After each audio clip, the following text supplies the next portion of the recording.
Magandang umaga po.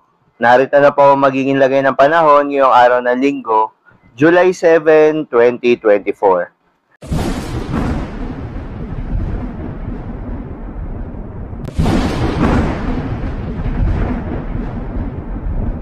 Sa kasalukuyan na tayo sa pag-asa, Intertropical Convergence Zone o ITCZ o yung salubungan ng hangin na nanggagaling sa Northern at Southern Hemisphere ang nakakaapekto pa rin sa may Southern Luzon, Visayas at Mindanao. Kaya naman nasaan yung maulap na kalangitan na may kalat-kalat ng mga pagulan at pagkidlat pagkulog.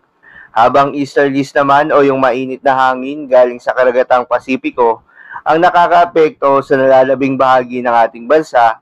Kaya naman asahan yung bahagya hanggang sa maulap na papawirin na may kalat-kalat na mga pagulan o thunderstorms. Magandang balita naman dahil ayon sa pag-asa ay wala tayong binabantayan na bagyo o low pressure area sa loob at labas ng ating Philippine Area of Responsibility na maring makaapekto sa ating bansa, ngunit maging handa pa rin dahil ayon rin sa pag-asa ay posibleng 2 o 3 bagyo ang mabuo o pumasok ng ating Philippine Area of Responsibility ngayong buwan ng Hulyo. Dahil nga sa epekto nitong ITCZ, asahan ngayong araw ng Linggo sa Mimaropa, Western Visayas at Zamboanga Peninsula ang maulap na kalangitan na may kalat-kalat na mga pagulan at pagkidlat pagkulog. Posible ang mga pagbaha o pagguho ng lupa dahil sa katamtaman hanggang sa kung minsan ay malakas na pagulan. Habang sa Bicol Region, Aurora at Quezon, ay asahan rin yung maulap na kalangitan na may kalat-kalat na mga pagulan at pagkidlat pagkulog. Dulot naman yan ng easterlies.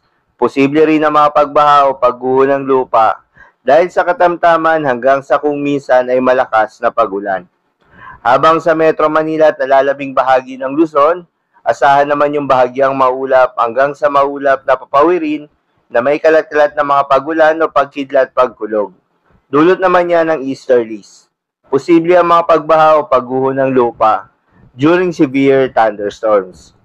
At sa nalalabing bahagi naman ng ating bansa, ay asahan rin yung bahagyang maulap hanggang sa maulap na papawirin na may kalat-kalat na mga pagulan o pagkidlat pagkulog. Dulot naman yan ng ITCZ. Posible rin ang mga pagbaha o pagguho ng lupa during severe thunderstorms. Madalas nabobuo ang mga thunderstorms sa ito tuwing hapon o gabi na maaaring magtagal ng 1 hanggang 2 oras. Ingat sa mga posibleng pagbaha o pagguho ng lupa during severe thunderstorms. Ugaliin rin na magdala ng payong pananggalang sa mainit na araw at posibleng pag-ulan sa hapon o sa gabi. Para naman sa lagay ng mga dagat baybayin, ayon sa pag-asa ay wala namang nakataas na gale warning sa anumang seaboards ng ating bansa. Kaya naman malayang makakapamalaot yung mga kababayan nating mangingisda at yung may mga maliliit na sasakyang pandagat. Asahan ang banayad hanggang sa katamtaman ng mga pag-alon. Ngunit iba yung pag-iingat pa rin lalo na kung meron tayong offshore thunderstorm activity. Asahan pa rin yung mga tsansa ng malalakas na hangin at kaakibat nito ang bahagyang pagtaas ng mga alon. So yun lamang po para sa lagay ng panahon ngayong araw ng Linggo.